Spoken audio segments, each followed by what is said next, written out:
Live from the Motor City, all the way to the Volunteer State. It's time for the Reckless Speculation Podcast, where we recklessly speculate the latest news in the world of sports.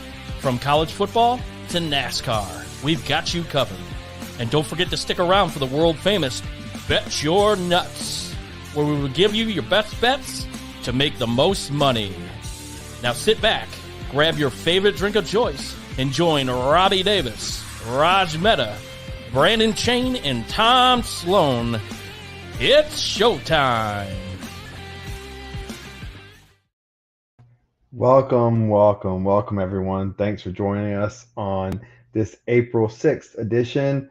We're going to be talking about recapping the NCAA tournament, both men's and women's. We're going to talk about the Masters, a little MLB opening day, and then if we can ever get to it, my favorite NASCAR, but that seems unlikely. I just want to comment before we get really started. We're walking you through about an hour of your day. So walk a little, jog, walk as I like to do, or just sit here and drink for an hour. But anyways, we're here to entertain. If you're watching on YouTube or whatever streaming service, and you saw that picture of Detroit, I just want to know, how long did it take Tom to find that beautiful picture of Detroit, Michigan? That's some high quality research and development there. So I'm very impressed. So without further ado, the creator of the intro, Tom Sloan. Well, I'll have you know, if you have not recently visited the great city of Detroit, you would be pleasantly surprised. I was there in 2003, my freshman year of college. Well, I'm going to tell you what, it looks nothing like it did in 2000. I can imagine. It's a city on the rise, and I encourage everyone to come to Detroit, check out a game, check out a show. It's a great city, very, very much improved, and they've made a lot of changes. It's great. I love it. I work down there. I love it. And then in Nashville, the center of the news and a lot of controversy right now, Brandon Chain.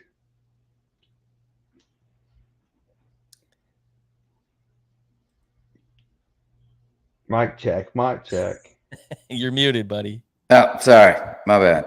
Here we go. What's up, boys? Sorry about that. Little technical difficulty. I'm still going over some of this stuff. So, yeah, looking forward to tonight for sure. And then late, as always, missing in action, Raj Mehta. We will get to him when he arrives. He's yet to enter the green room. Indian time is all too real. Yep. Well, without further ado, boys, big weekend in college basketball. What when we grew up, the season seemed a lot longer, and then the Super Bowl expanded, the NFL expanded. A season that has been really, even more so than in the years past, relegated to March. And it as it's one of my favorite sports, so it makes me sad.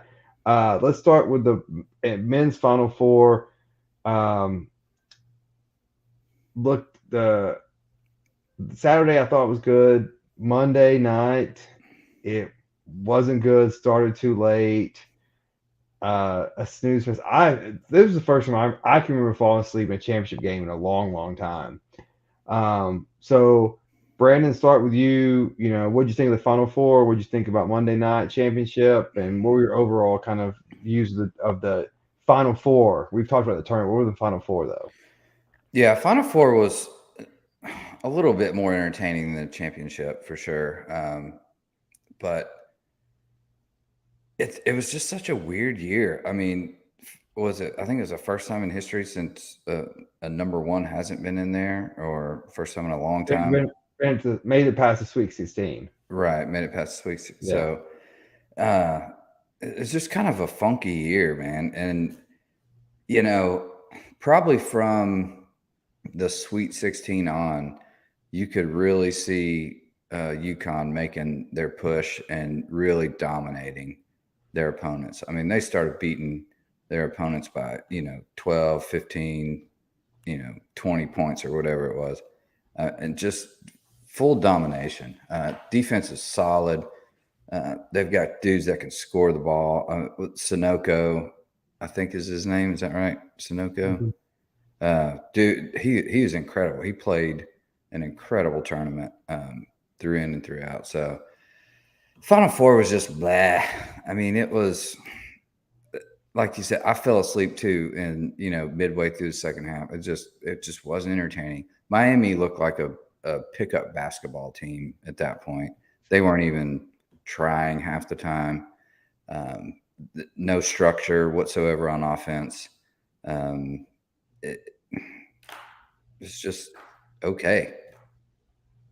Yeah, for what I thought for what the first weekend was, which was complete chaos, and entertaining, kind of got more and more dull as it went on. And part of that's because usually better teams advance, but this was just there was no great team in college basketball, and I think we're seeing what the future of college basketball looks like with the NIL, the transfer portal. Mm-hmm. It's like, how can you make a team gel in a year? Right. No, sorry, I misspoke there. I meant during that matchup with Miami. Miami looked like that team, but San Diego State, they're a good defensive team, but their offense just struggled so bad, and you saw that come out clearly, and that was their downfall for sure. They had wide open shots that looked great, and they just couldn't hit them. Yeah, I lived that San Diego State life with Tennessee all year long. That's what I was going to say. It was very similar to Tennessee. Very, very similar. It's good defense, but if you can't score, you just can't score. If you don't get one or two guys hot, it's over. Tom, so you are not necessarily a Michigan State fan, but you live in Michigan, and you know all about Tom Izzo and his March Madness, his March just dynamic personality, his success. Let's talk about UConn. This is 5 championships, which puts them with Indiana, with Duke, more than Kansas, more than North Carolina. This is 3 championships with 3 consecutive head coaches. This is in Storrs, Connecticut. This isn't LA. This isn't my South Beach. This isn't even Houston, Atlanta. What does this say about UConn as a program? They're elite. And the fact that their last 3 coaches have all cut down the nets just proves that they're elite.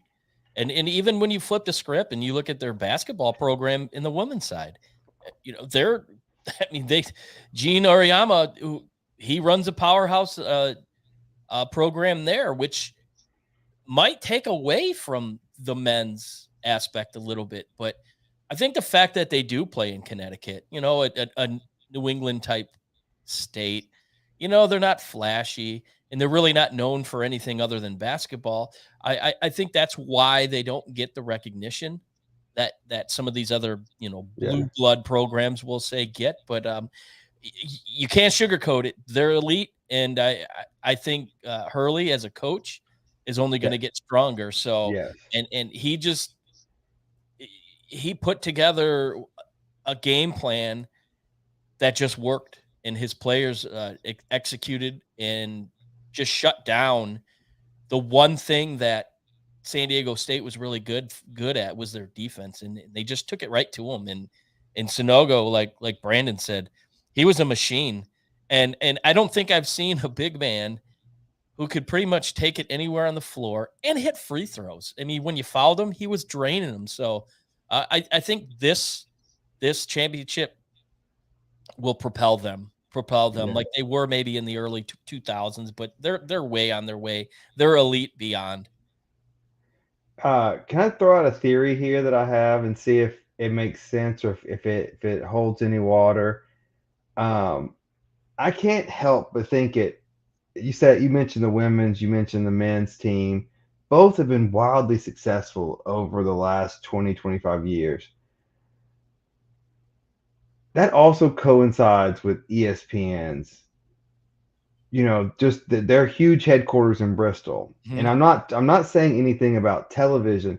I'm just saying the amount of sports nerds that are in that region. Right. And you're talking about stat people. It's almost like you have Moneyball at your disposal. Hey, you in the stat room. Like it just seems like there can be a lot of consultants coming in or just assistant coaches, graduate assistants. Just just seems like a lot of nerds that are right there to help those coaches do these timeouts. These if you got 2 fouls, what are the statistics of getting a third foul if you put them in the 4 position? Like just those random sports nuggets that I mean, it could make sense. I just think that it's just those two programs being that good, especially the man who the heck wants to go to Storrs, Connecticut.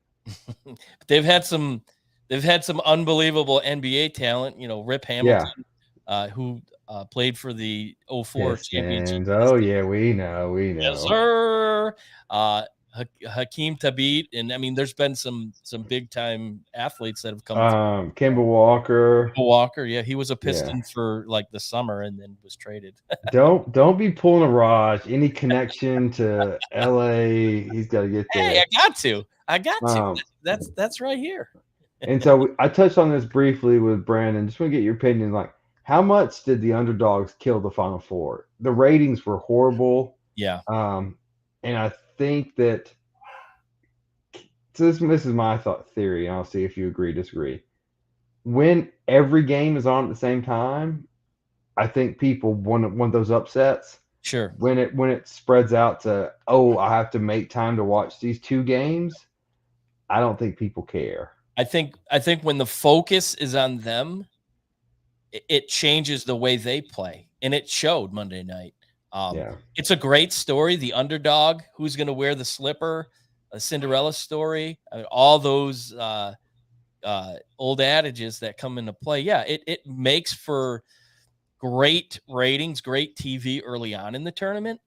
But when you really want to sit down and watch a really challenging, a really competitive game, like I predicted last week's show, San Diego State kept it close in the first half. It was within striking distance, but ultimately they just didn't have the talent level as UConn did. So it made for a really boring game at the end. And I was flipping back and forth to the abysmal Detroit Tigers game, who went into Houston and took 2 out of 3. But anyways, so I was back and forth, which I thought, this is crazy. This is a national championship game, and I don't have any desire to watch it. And I think a lot of people thought the same thing. Yeah, and speaking of not prepared to be there, did y'all see the San Diego State fans? Did y'all see those videos? Oh, they were. I didn't. Bashing down doors, and it was ugly. Yeah, so essentially Vejas Arena, the San Diego State home arena, which not far from where I live in San Diego, when I lived there, they had a watch party and it sold out. And then the students, young kids, I don't know if they're students or not, young kids, started climbing over, jumping over, and letting people in, assaulting security guards, and bum rushing the arena. And it's just like, I don't know about you, Brandon. And like, I think about this week with the Masters, and like, sporting events are going to have to start copying the Masters and saying, if you act a fool, your tickets are gone forever. Yeah. No, I totally agree. You can't have this in sport. I mean, it's such a distraction. It's a bad look for, the whole team and, university and everything. So it's bad publicity for them, and you've got to control that locally somehow. Yeah, get on YouTube and probably just Google San Diego State fans Final Four championship game. Moving to the men's bracket and to the women's game. So this Final Four had everything the men's didn't have. This was awesome. Brandon, I know you're a girl dad. Did you watch? What were your thoughts on it? Did you watch with your daughter? I didn't watch with my daughter, but I did watch. I was a little disappointed in the timing of it. I think they kind of got screwed. I mean, they played at 2:30 my time, which is Central, and it just is right in the middle of the day, and it was hard to like put up what you're doing and sit down and get there. But I did catch the second half. Great game. I mean, of course, the big story between Caitlin Clark and Angel there at the end, but what class Caitlin has, and that's just competition. She did the same thing to other opponents, and for anyone to say that was classless or what, I mean, that's just in the moment competitive. She was winning, and kudos to her. That's what you do. I mean, you absolutely, like, how can you get mad at that? I just don't understand. Like, that is competition, and if that upsets you and offends you, you probably shouldn't be playing in a sport. Yeah, and I'm going to get to that later. And Brandon, I agree with you. I've always watched the women's Final Four. And it used to be Sunday night and Tuesday night, and I may have missed it or forgot about it. They changed it to Friday, Sunday. And so I'm with you. I'm watching NASCAR and I'm starting to get text. Hey, are you watching the women's championship? And I'm like, oh, it's on at the same time. So I'm flipping back and forth, trying to catch it. Yeah, I agree. I didn't like the time slot. Love the game. The Friday night games were awesome. But yeah, I wish they would have adjusted that, especially for us in the region we live in. It's getting warm. It's golf. Like that was put it on. I don't know. Maybe there was an award show that was going on that night, but it outdrew everything that night. So they got to have confidence moving forward to like we can outdraw sure. other events. Yeah, I mean they outdrew like the NBA on Dan Levitor had a list on basically anything non-NFL related. They were up there or better than. It was a huge as it number. should be. It was more exciting to watch these certain teams play over even the men's. Yeah, it really was. It was a great Final Four. So kudos. Tom, you live in a pro city, pro sports. Caitlin Clark is undoubtedly a star. I think she has to come back to Iowa next year, if I understand correctly. I think she does. But I'm not sure. Yeah, but the question is, does her stardom, does it carry on to the NBA? Absolutely. Or WNBA, I should say. Yeah. Yeah, I absolutely do. I mean, if you look at the previous 10 years in college women's basketball, the premier players that have played, Rebecca Lobo and Candace Parker, don't Candace forget my Parker, girl. the girl that played at Oregon, I can't think of her name. Their game, Breonna Stewart from UConn. Their game has basically, obviously Brittany Griner before all controversy, but yes.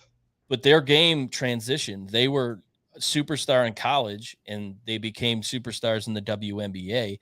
And I got to tell you, the hype behind Caitlin Clark. I think you look at the way she plays the game. She's very raw. She's very old school. Obviously throughout the tournament, she was doing exactly what Angel Reese was doing, that you can't see me. And she was very, in your face. And she did what Angel did. And that's why she held it so well after the fact, because she dished it out too. So I think the hype train behind her, specifically the champion or the semifinal game where Twitter was blowing up over her, I think the WNBA can market her. And I think going into, her potential run in the WNBA, that might bring a different type of fan to that league. And they need that. They need more players that have notoriety that they can market, that can say, hey, Caitlin Clark, the scoring championship in NCAA history or whatever, the result may be when she's done.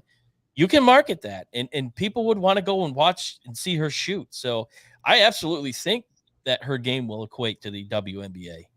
I will say this, on Friday night, against nothing else, I could not turn them off the screen. I was mesmerized. I'd seen highlights and I'd seen a quarter or two here and there of her, but Friday night against South Carolina, I couldn't. I mean, I was like, man, like this, like she's everything she lived up to be in the hype.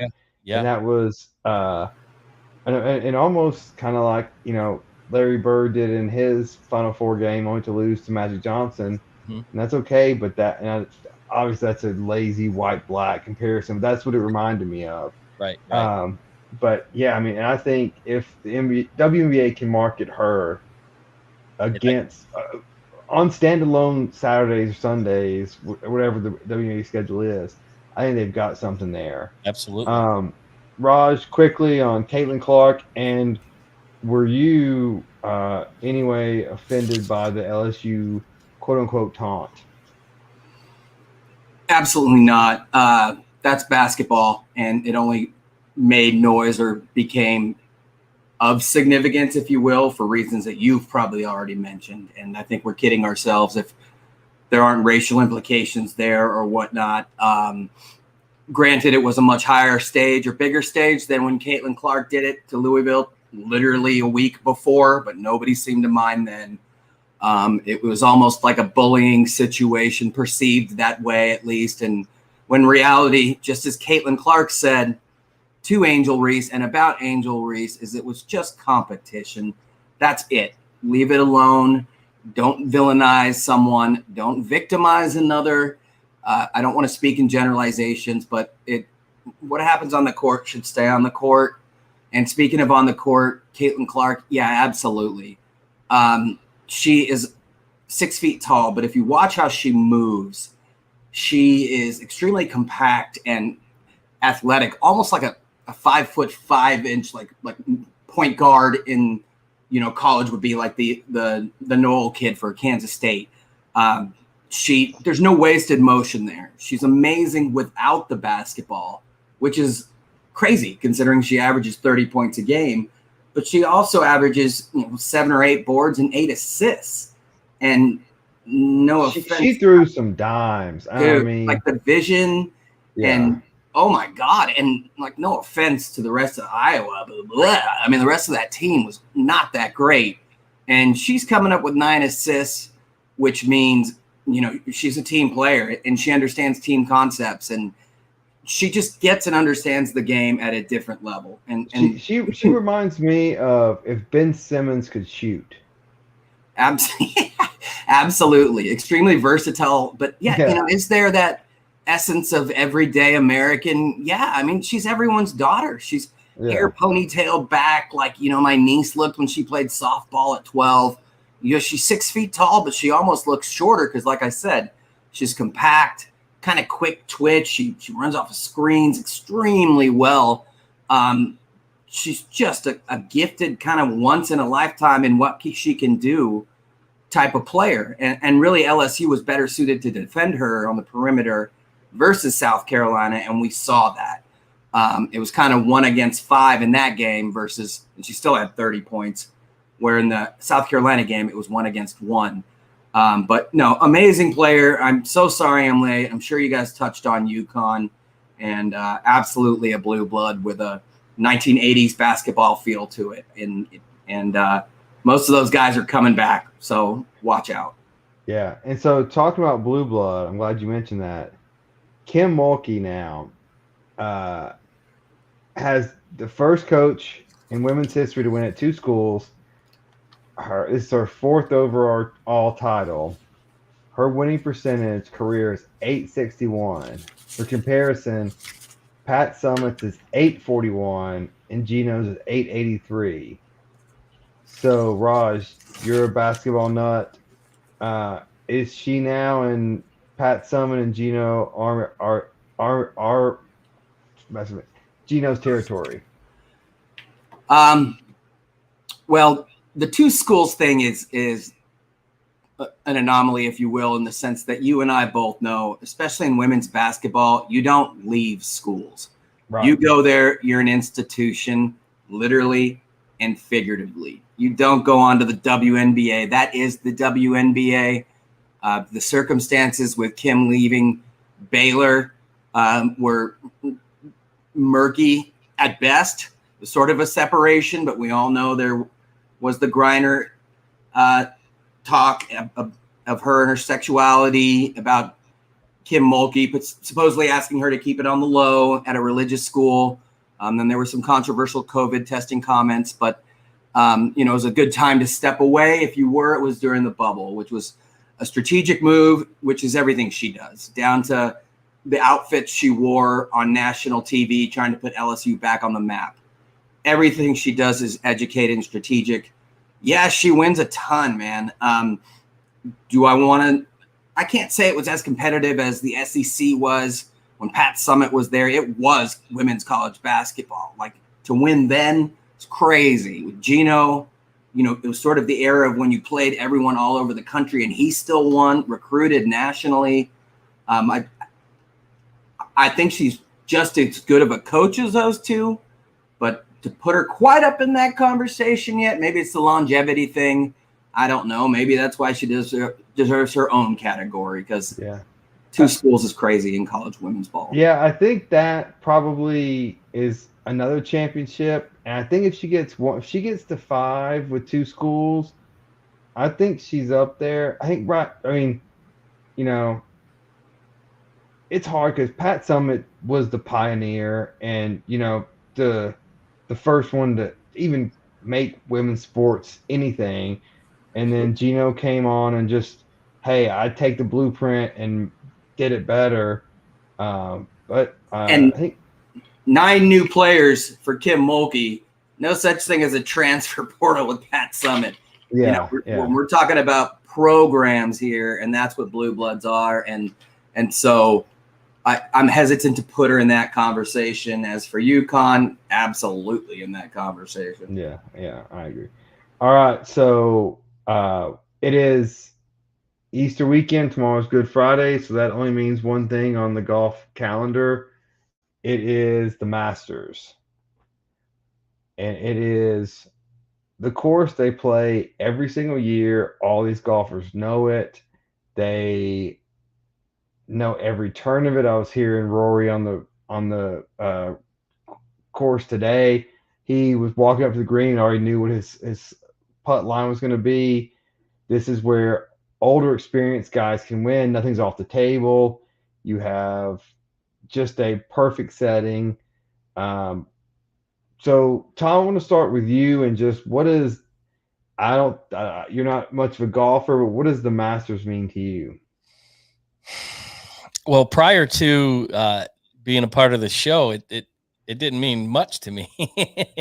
It was look, we just watched there, Jim Nantz. Hello, friends. Yeah. Welcome to Butler Cabin. But I mean, it was, I guess, an opportunity to see the world's very best and amateurs play. So I guess I never really understood the magnitude of it until becoming part of the show and seeing really what it has meant. So now, like, I was working today, I had it on the TV, I had it on my iPad and the laptop. So I was engaged big time. And hopefully your bosses aren't listening. Yeah, no, probably not. I work from home. So, yeah. But no, I mean, it's exciting and to see all the hype about it. Obviously, Tiger playing that adds to the element, but there's a lot of really good young golfers that have, been on the scene for the last couple years. And I think you look at the success of that Netflix documentary. I think that's brought in a whole different type of fan, and now it's that much bigger. So I'm excited to really see how the tournament pans out. Yeah, my wife just wanted to watch an episode before we got on the show. She loves that stuff. Yeah, it's good. Do you have a pick for us? And wait, hold on. If it's not your bet your nuts pick, do you have a pick for us of who you like to win? Well, I mean, I had you know what? I'm gonna go ahead and I'm gonna save it for Bet Your Nuts. I was gonna say, don't mix it. Don't blow it. Don't blow it. I will say this: I made the pick early on in his round, and after I made that pick, he went crazy. We'll just say that he turned it up a notch. So feeling pretty positive.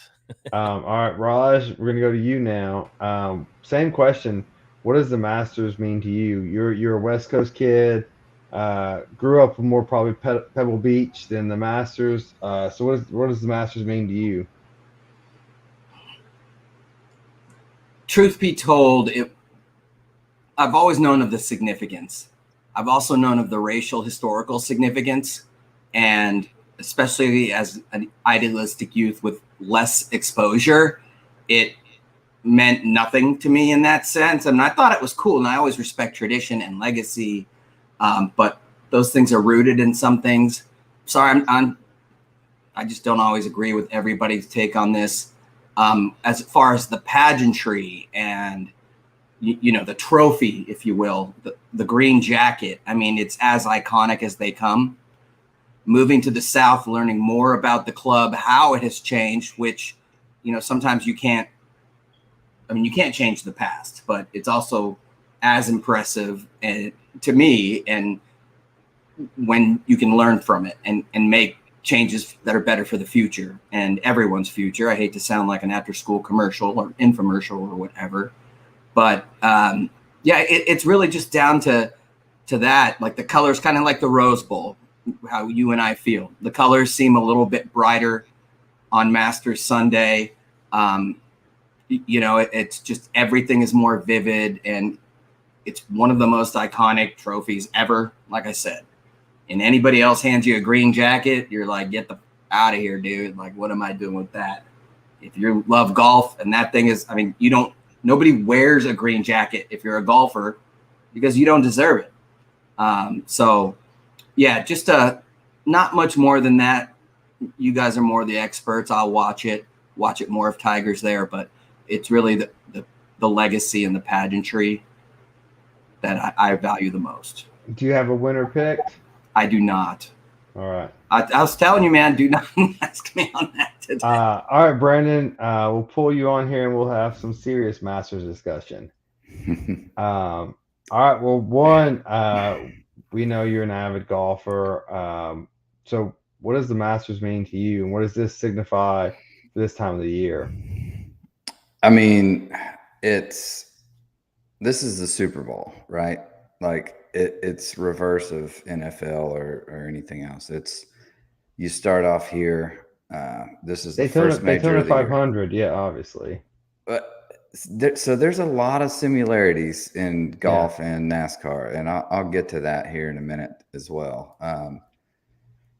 But it's just awesome, man. Like it's the one tournament, most people want to win out of the four majors. It's like, it's not the oldest, but what it has become as of late, last 15, 20 years. I mean, this is the iconic Super Bowl tournament.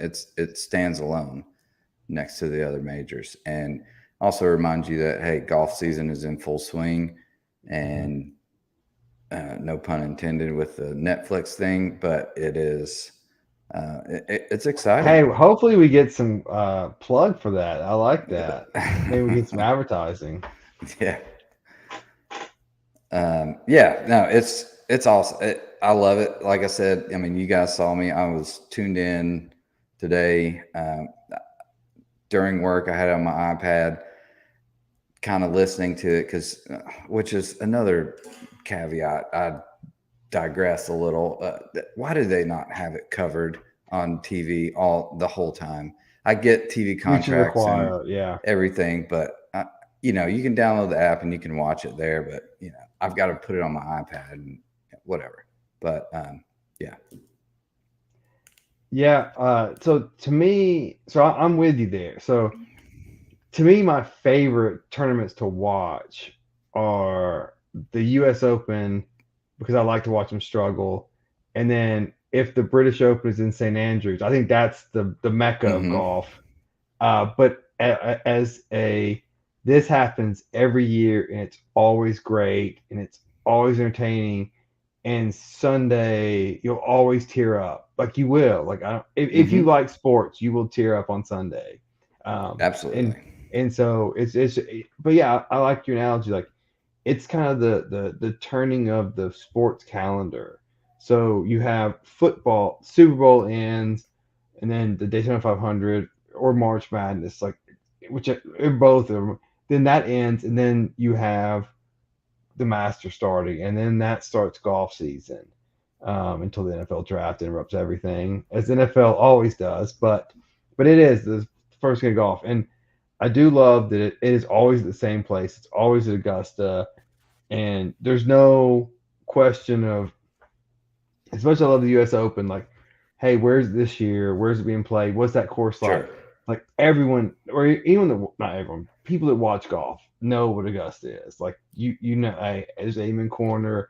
You're on, 17. You're on 18. Like we just know what it looks like. And then so without further ado, uh, the biggest star is getting older and older.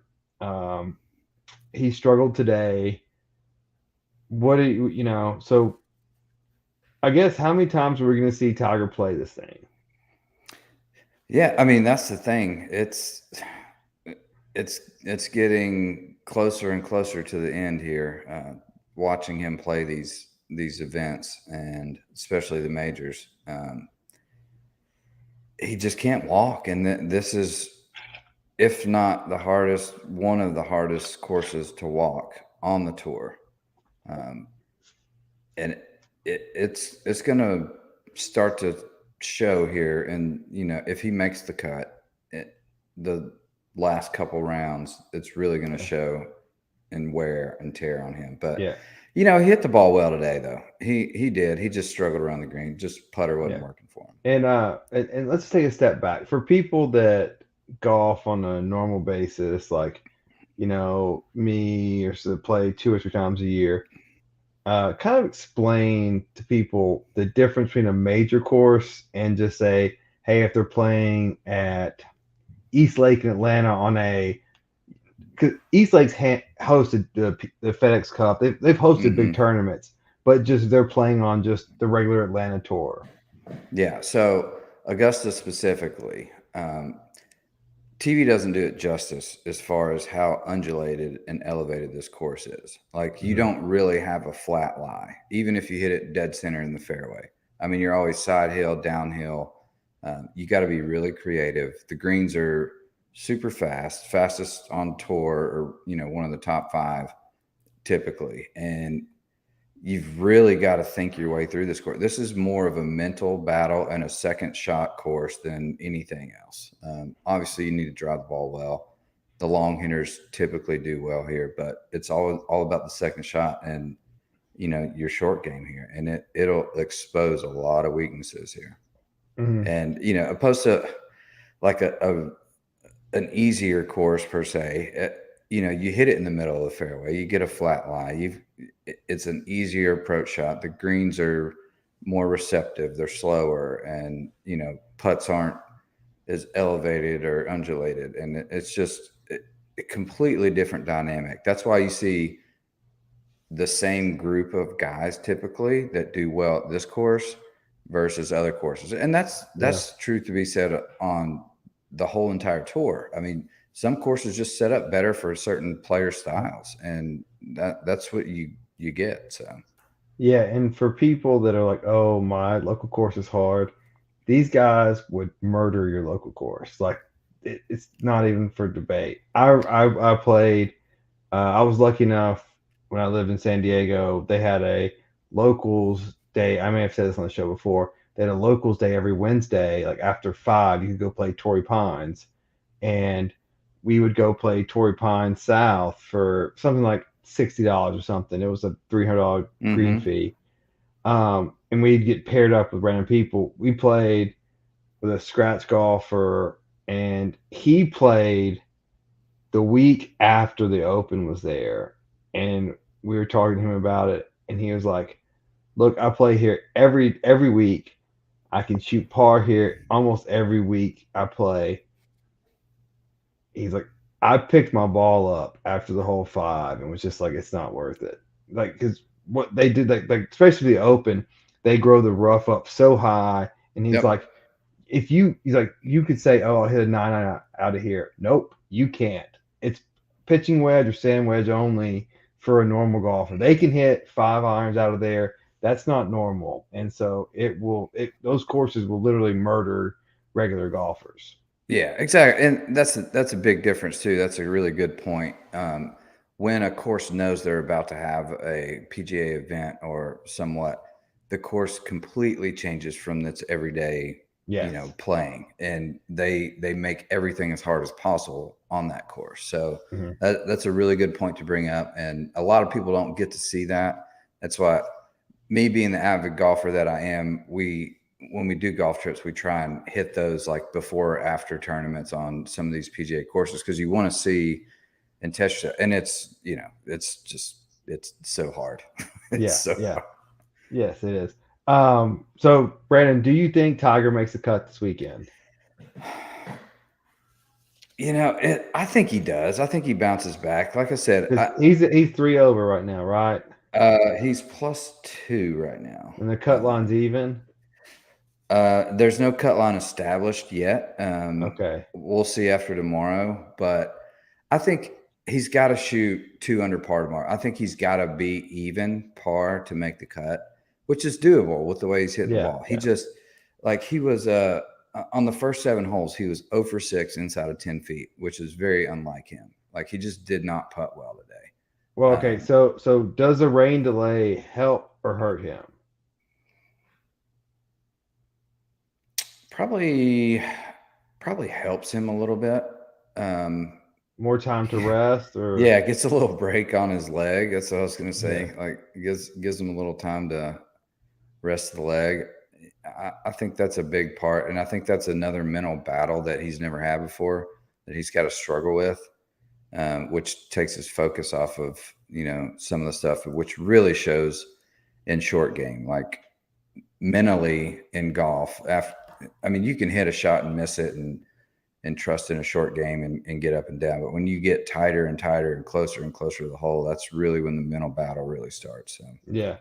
And so switching a little bit, so we made this kind of itinerary or agenda before they teed off today. I was expecting the live golfers to struggle. Koepka came in here lights out, though. And this is the Koepka we used to see of just showing up and playing in majors without much practice. Do you think he's going to sustain this, or do you think the pressure is going to build? That's a tough question. I was staying away from live golfers just because we haven't really seen much of them, and we don't really know how competitive they are, really. I mean, they've got a big check. It's like a memory guess weekend every time they go play. Like, it's just for fun almost. But having said that, he did win the last tournament in California right before this tournament, so he is playing well. I expected him to show up a little bit. I just didn't know how much. Obviously, he knows his course well, and he played really, really well this first round. So can he sustain it? If it's the old Brooksy, I think so. I see a good top 15 finish for him. Can he win it this year? I think it's doubtful, just because of that, like, competitive nature. They don't even play 4 rounds. Like, they only play 3. And no pressure. What's that Sunday gonna do to him? So I could see a top 15 finish for him. And another point is, this is the first time they're gonna have eyes watching, not only at the course but on TV since they left. Yeah, exactly. There's a lot of pressure on that. All right, we go from that sport, one sport that hits the ball with a stick, to the other one. We have MLB started. We have new rules. I am a minor league fan. I love these new rules. Um, Raj, you're a huge Dodgers fan. What do you think about the opening weekend? What do you think about the new rules? And what do you foresee for the future? Yeah, so as I don't know if people know the particulars, but if the rules were basically designed to speed up the game and increase. Explain the new rules in case people don't know. Really, the most important rules are the pitch clock, and the pitch clock is essentially that a pitcher has 15 seconds to pitch the ball if there's no one on base, and 20 seconds if there is someone on base. The batter must be in the box and ready to go by 8 seconds to go. If not, he must have called time. You may have seen that Manny Machado. And penalty is a ball on the pitcher and a strike on the batter. And exactly. And yep. Machado, who it did look like, who was a huge jerk, by the way, but personal experience, he did look like he called time. This was in the first inning of the game 2 days ago. He was in the box. The umpire didn't grant it to him. It was strike 3 that they called. There was a runner on second, I believe. So end of inning, Machado gets thrown out for arguing. So that was the first time a hitter had been called on the violation, which is classic. But really what you're asking is, number one, you and I, the proof is in the pudding. MLB TV streaming service is free week 1. Opening day this year, it was up 42% from last year. Overall, its number was 172 million. And again, the most recent was 121 million. Will that continue? I believe so, because as I had said, that really it's not just about reducing time of the game, which has been statistically proven, but it's about reducing the dead time within the game. The pitchers, all the strategy of throwing down the rosin bag and taking a walk around the mound, and you can only throw over, I believe, 2 times max if there's a runner on. The bases are bigger, so it's designed to encourage more stolen bases. So runs are up, and the times for games are down drastically. Right now, about 30 minutes per game, which in baseball is insane.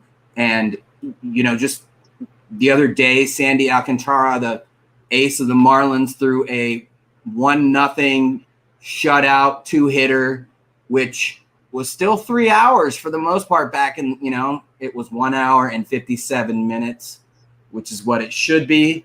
My final stat is something I read that over the last 35 years, 14 games have been played on one day 3,682 times.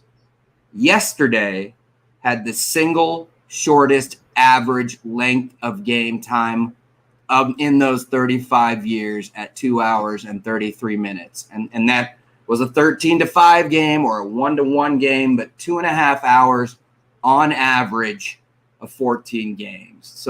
So far, it's a smashing success. Players liked it. Detractors say it could take away from the strategy of the game, sacrificing pitching, other defensive strategies. Batting average points are up because the shift is gone. Another big thing, I think batting average points are up 16 to 20 points. So really it looks like all signs are positive so far. So we'll wait and see. Do I think there'll be some after effects like injuries and that type of thing? Yeah. And, this is not the end of it, but so far it seems great and long overdue. All right, Tom. So I agree with what Raj just said. And then I'm going to put out some reckless speculation for you and see if you think it's going to happen, if it won't happen, or there's no way in hell it's going to happen. These shorter games can lead to more doubleheaders and thus can lead to a shorter baseball season, calendar-wise, to get it away from what I've been saying since we started the show. Get it away from the NFL. Like, do you think that's even the goal, or is it just shorten the games? No, the goal was to bring the games to a time frame that the average fan will pay attention. I am from an era, and Raj as well, of the Twilight doubleheader, where you bought one ticket, got you 2 games. And I can recall going down to Michigan and Trumbull, getting down for the first game about the 3rd inning and staying for the second game. And it just memories abound. Obviously they don't do that anymore. They do day-night doubleheaders, which is, a scam in my opinion. But anyways, that's another story. But no, I don't see that. And I agree with you. I think the season's too long. Our good buddy and I, Rich Jasper, were having a conversation just the other day, saying that the season's way too long. It should be done. 150 is about a good point. But I mean, would I love to see double headers as a baseball purist? Yeah, I would. But I don't think the time frame of the changing of the game will result in that. It was to bring in the fan that really loses attention span after too long. Well, so this is my beef with NASCAR. Like, I don't think the season's too long. You just ended at the wrong time. Yeah. And that's what baseball does. Like, if you want to say, hey, we'll start in January and play in the southern cities for the first 3 months, and we end in August. Yeah. That's the same amount of games, and you end at the right time. End at your peak. What baseball does is they play, we ride the dog days, and then football starts. You look at like today, it was 48 degrees in Detroit for opening day, which is a holiday here, by the way. It was 80 here. Yeah, play down south. Exactly. Play down south or play out west. You're getting bad baseball early. And then on the flip side, you're playing World Series games into November. It's snowing. It's colder then than it is now. It's a bad product. And I think ultimately it affects people's viewpoint on the sport. If you were playing your World Series, even in the beginning of October, it's still, somewhat warmer, but it makes for a bad product. It's almost like they try to be dummies, right? Like, we'll play April and May in the northern states, and then we'll go to the south in the summer. When it's like, who wants to be in the middle of the sun in the summer? No, play the south game, play the early games in the south, play the summer games up north. I digress. Yeah, I agree. It would be great to see the change like that, but I don't think it'll happen.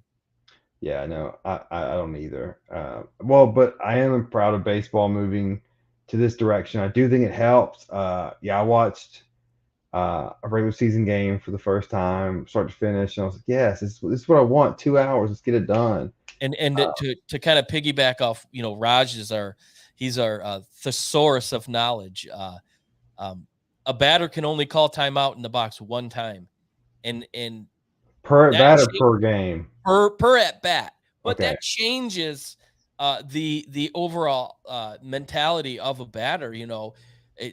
So the approach, the pitcher and the batter, it's all changed. And I think the fact that everyone's on a level playing field is exciting to see. But I don't know. We'll all right, Tom, I've got you on screen. We've got 6 minutes left in the show. We're finally getting to it. What did you think about that race at Richmond this weekend? It was good. I can say that I'm not the biggest fan of the short tracks. I've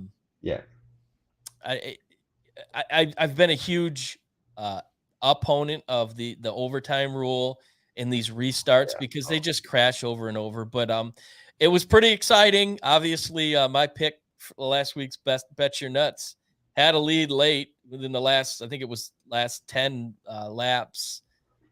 Restart screwed him over, and your guy ended up winning. But to full disclosure, I did bet you nuts. I did not bet on him, so I'm kind of a fraud at the moment. Well, I mean, you have been picking him quite often, and I think we all kind of chuckled when you thought he was going to do well. But yeah, I mean, it was a fun race. All right, so quick preview for we're going to Bristol, another short track. Probably the shortest. It's I think a quarter mile, maybe a half mile. They're putting dirt all over it, so people are gonna be sliding around. Larson's again the favorite. Reddick's the second favorite. Then you have Kyle Busch plus 10-1, Logano 12-1, and Keselowski 33-1. Those are the last 5 winners, or the last 3 winners, plus the 2 favorites. You leaning any one of those, or that one of your bet your nuts? Nope. I will say this guy has, in the 2 races they have raced on the dirt, he has a top 10 and a top 5, finished as high as second. I like Tyler Reddick. I think he is, the last few weeks, he's really come on strong. He's got a win under his belt, and I just think he's one of the hottest drivers in NASCAR right now. And the way he races on the dirt, I like his chances. And he is, I think, plus 600. So yeah. And for people who don't know, so you come up in different racing. So there's road courses, there's dirt tracks, there's the ovals, and so Reddick came up in the dirt track and the road courses. That's why he won at Dakota. So like it does matter what your background is.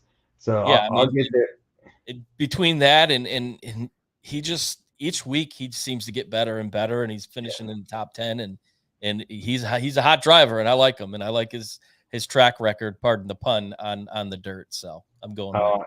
I can't wait for the comments we get for all this great NASCAR talk. So before we get to Bet Your Nuts and final thoughts, next week we are going to do the Masters review. We're gonna NBA playoffs are finally starting, so we're gonna break down kind of how that looks. We're gonna talk about Raj's Lakers and the misery they find themselves in the play-in, and then don't look now, but the NFL draft is coming. I'm hearing terrible rumors about the Titans trading up for Will Levis. I will dissect that and how I'll be turning in my season tickets if that happens. Spoiler alert. But yes, Brandon will have his take on that. The Raiders always screw up their draft, so we'll have Raj's opinion on that. The Lions are the Lions. But actually, of the 3 teams that are on Reckless Speculation, the Lions seem to be heading in the best direction, which is terrifying. But with that being said, we're about to get to Bet Your Nuts. It's time for Bet Your Nuts.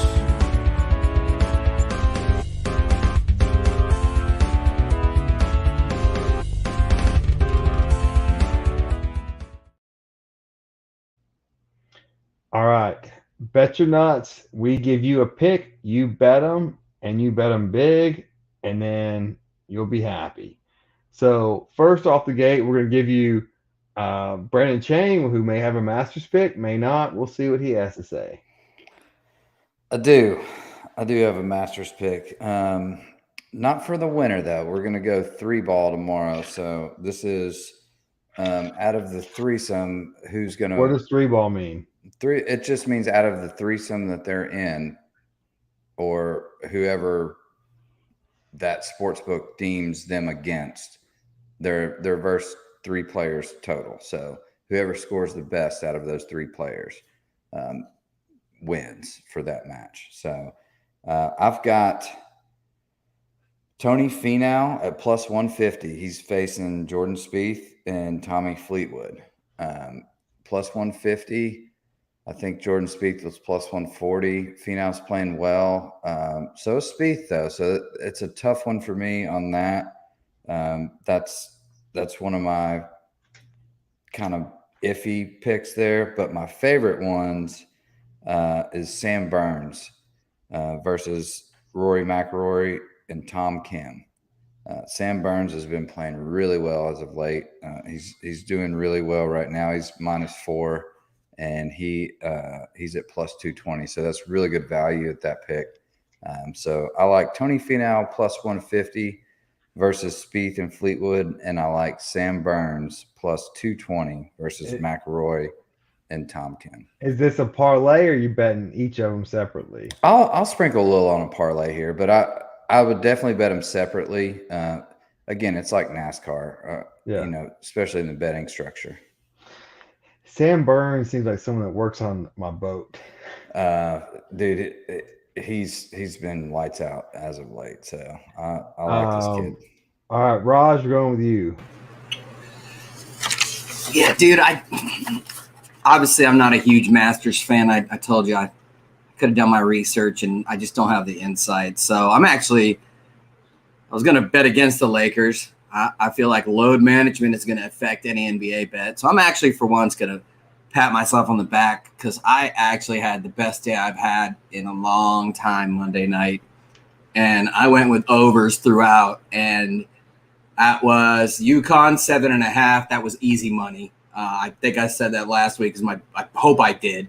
Actually, we didn't know that UConn was going to win it all, but trust me, I would have said it.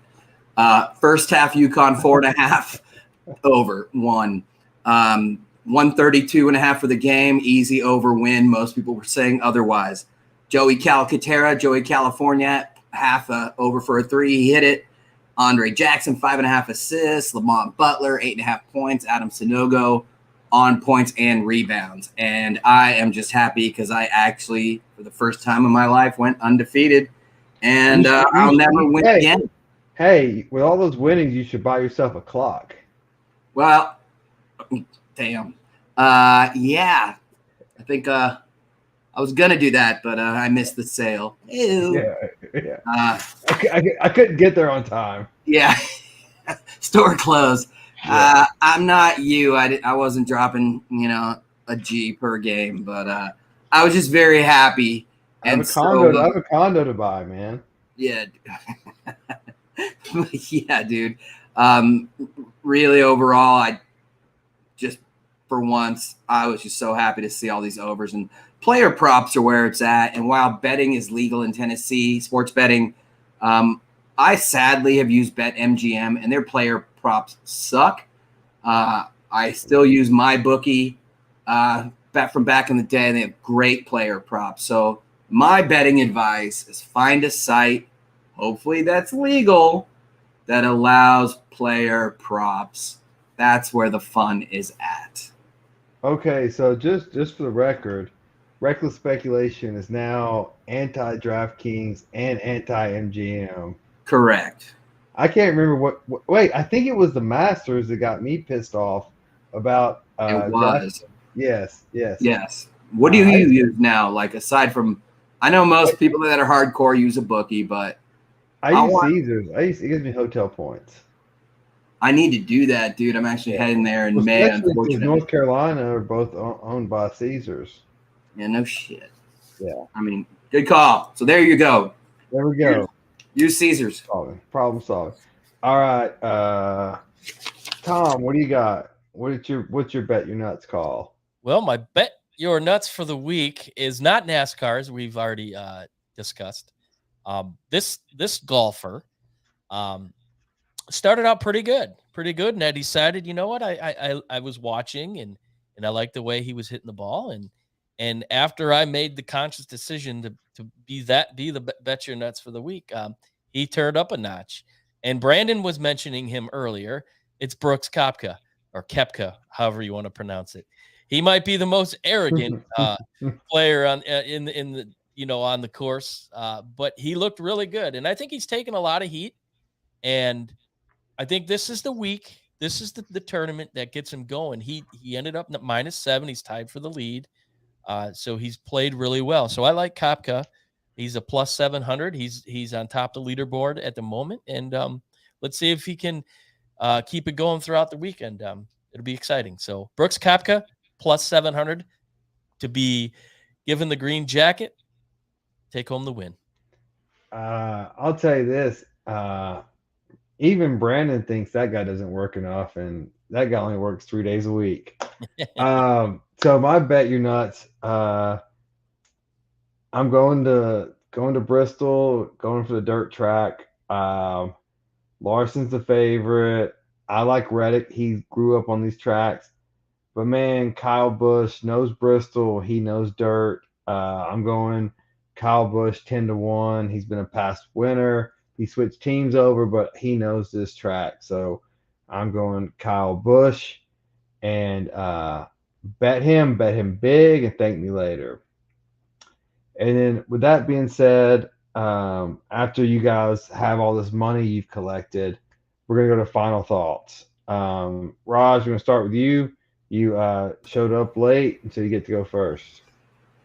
Sounds fair. Well, what I was going to talk about was what I was going to talk about in the first segment. So, and that's the University of Connecticut and just how impressed I am with that program and that team and that school. And yes, we all need something to talk about. And the blue blood discussion has come up. Are they a blue blood? Are they a blue blood? Hell yeah, they are. I mean, if anything, they are the epicenter of college basketball, of collegiate basketball, with men's and women's. Obviously, women's being the second most storied program ever. Sure, more titles, but we're talking about a storied legacy and people that changed the game. Looking at UConn, they have 5 championships in the last 25 years.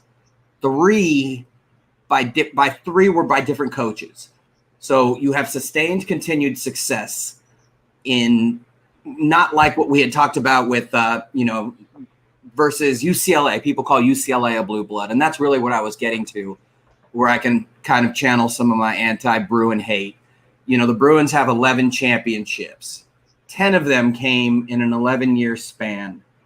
During that time, their biggest benefactor was Uncle Sam Gilbert, a notorious Las Vegas businessman who was a construction company owner, but also a proven money launderer, and someone that was instrumental in the bicycle casino, involved in the World Poker Tour, helped get some of the biggest names in the history of basketball on campus at UCLA.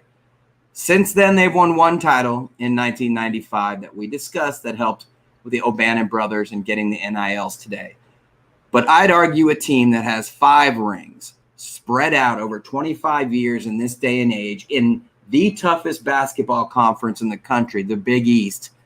And people ask, why didn't they win one before? Well, when you got Georgetown and John Thompson and Boeheim and Raleigh Massimino at Villanova, PJ Carlissimo at Seton Hall, Louis Carnesecca, it takes a while. And you just got a team that, again, demonstrated program success that's been varied. No, they don't have Leitner and Hurley and Grant Hill and these iconic players, but just like that Duke team, they've got 5 titles in 25 years.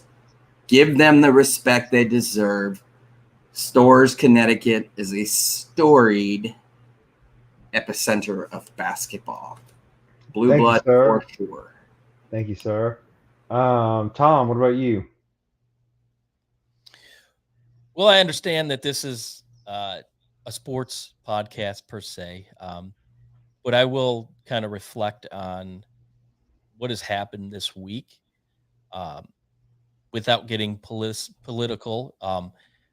This week will go down in history as one of the most influential weeks in American history. 100 years from now, kids are going to learn about what took place this week between what happened in New York City and what happened in Minnesota or Minneapolis this week. I'm sorry, Wisconsin. My bad, Wisconsin. And then what happened today in Tennessee. But what I really want to talk about is a generation of people that have kind of gotten forgotten about, kind of kicked and not given much credit to.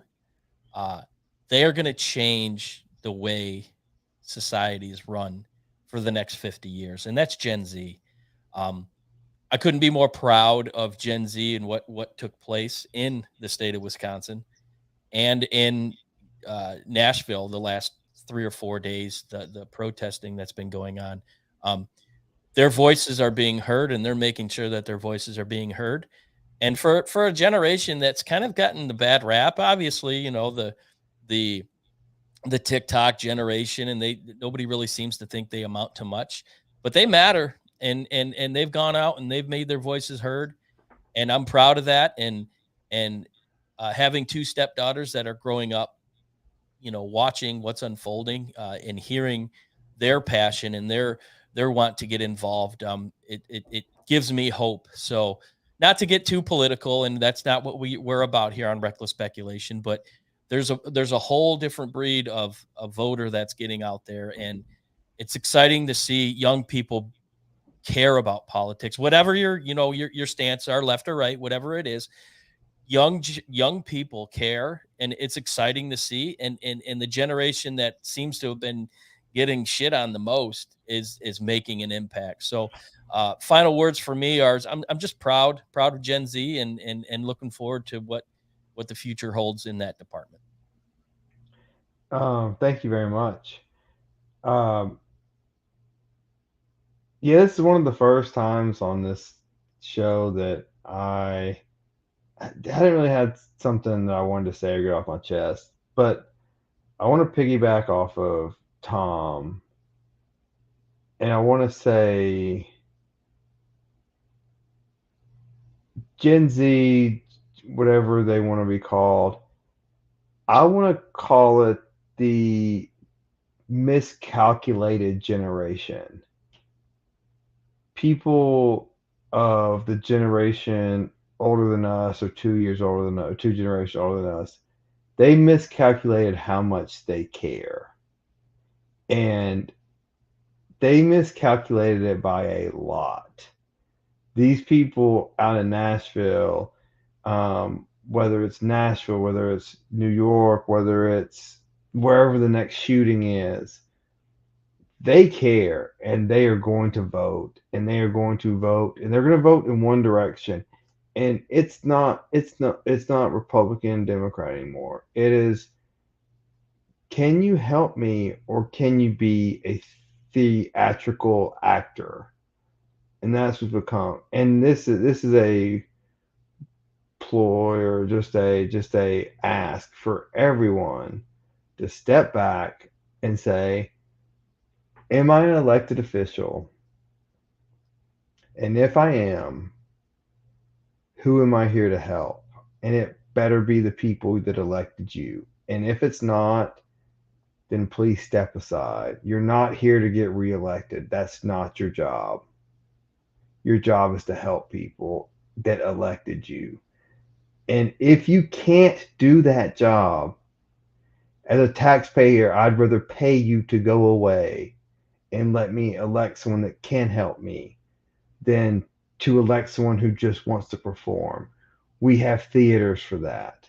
We have carnivals for that. I'll pay to watch you at a stand-up show or a talk show, but just do your job and do it with dignity and class.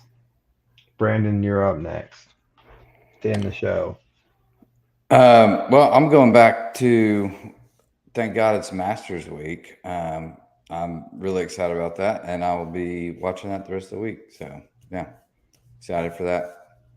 It is a great weekend. Thanks everyone for joining us. Like, subscribe, please. Follow. If you get live updates, we can try to break the show down into what you want to listen to, what you don't listen to. But we'll be back next week. It's going to be Wednesday of next week, I believe. I will be from Brandon's area in Franklin, so we can probably get a drink before or after the show. And thanks for watching, guys and girls, and we will see you next week. Thanks for listening to another episode of Reckless Speculation. Don't forget to follow us on Facebook, Twitter, TikTok, and YouTube, searching Reckless Speculation. Catch us on Apple Podcasts, Spotify, or wherever you get your podcasts. We look forward to catching you right here next week with another exciting episode of Reckless Speculation. Cheers.